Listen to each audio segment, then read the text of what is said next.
It's Jem and Alex again. We're here at Team Jilex.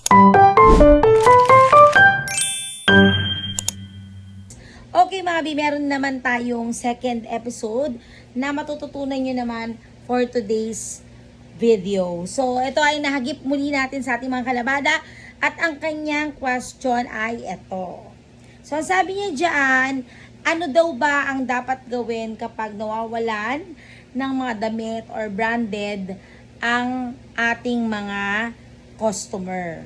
So nagtatanong sila dito kung binabayaran ba daw natin once na nawala ba daw natin ang mga damit or na-mix or ganon.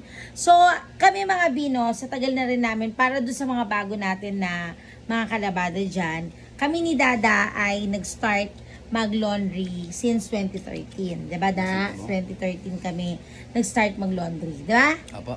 Okay, nag-start kami sa scrap lang talaga. Wala kaming pambiling mga machine. So, ang inuna lang namin dryer lang. So, sa tagal namin sa laundry business, marami na kami talagang na-encounter. Almost lahat na ng mga tinatanong ng mga baguhan natin dyan, na-encounter na namin. Kaya naman, pag sa amin nagpapaset up ang mga client, talagang nagbibigay kami ng hindi lang pag-demo ng machine, hindi lang pag-install ng machine, hindi lang sa plumbing, carpentry, mga bi.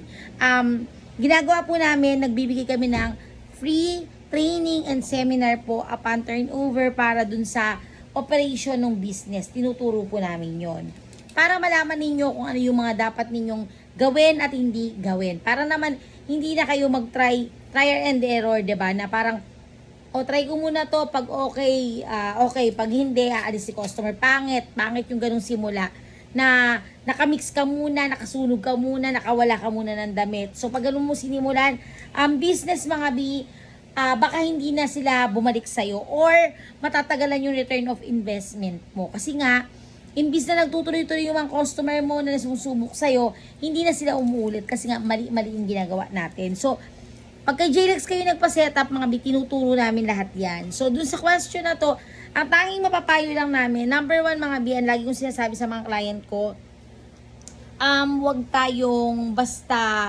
nagre-receive lang or wag tayong basta mag-start lang sa laundry business kasi hindi lang siya yung parang nag-laundry ako, naglaba ako, nagtupi, okay na. Hindi po siya ganon. So, unang-una mong gagawin, kapag nag-receive ka, pag nag-receive ka ng labada, lagi mong tatanungin si customer kung meron kang or meron siyang branded. Pag meron, sinabi niya, hanapin mo rin para makita mo, mapatunayan mong meron talaga. And then, nino-note natin yon para pag wala siyang branded, ino-note mo siya, pipirmahan niya.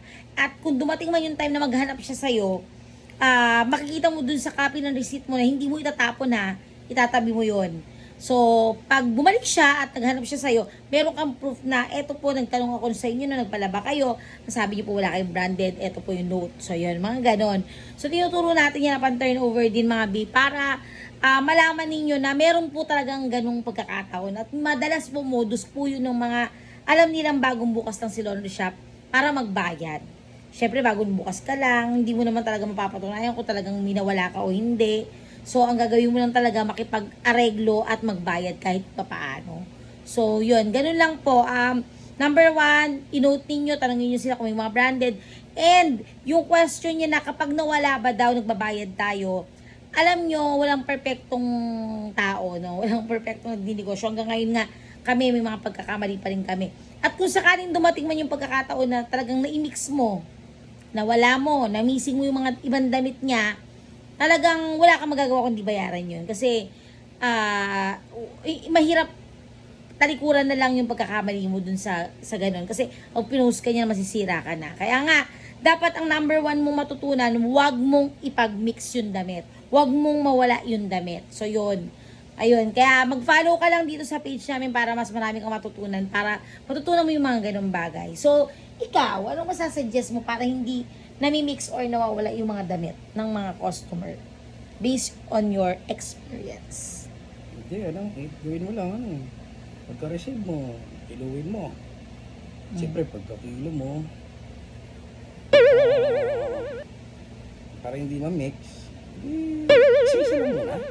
Oo, hindi. Ang meaning niya doon is, kapag nagre-receive ka, syempre nilalagyan mo ng job order yan, nilalagyan mo ng pangalan yan. make sure lahat ng basket ng isang tao, meron din pangalan. Hindi lang din yung paglo-load sa labada eh. Hindi lang din kung paano mo nilalaban.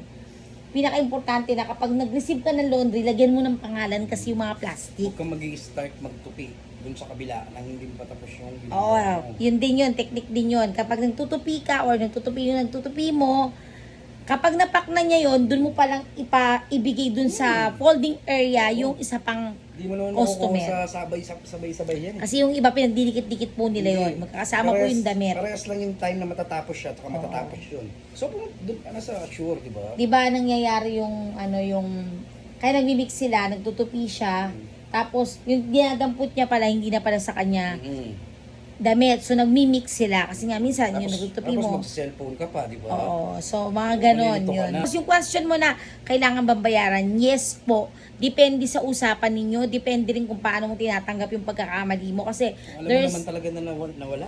there's a chance talaga na tayo yung nagkakamali or tao natin yung nagkakamali. Kailangan natin makipag-negotiate sa kanila. Pero yun nga, as much as possible, mas maganda wag mo Iwasan mo na. Oo, iwasan na. Huwag mo na kaya ang mangyari. So yun lang mga B, sana may natutunan kayo sa aming simpleng mini vlog for today's video. Please don't forget to follow and subscribe.